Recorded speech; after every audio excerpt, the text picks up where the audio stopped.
Psalmuni პირველი. ნეტარ არის კაცი, რომელი არა მივიდა ზრახვასა უღმრთოთასა და გზასა ცოდვილთასა არა დადგა და საჯდომელსა უჟულოთასა არა დაჯდა.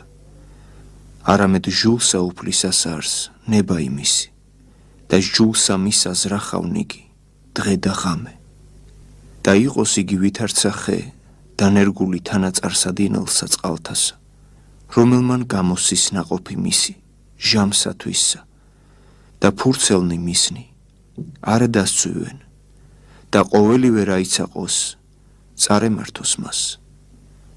არა ესრე უღმრთონი, არა ესრე, არამედ ვითარცა მტვერი, რომელ აგავის ქარმან პირისაგან ქვეყანისა. ამისთვის არა აღდგენ უღმრთონის სასჯელსა, არცა ცოდვილნი ზრახვას ამართელთა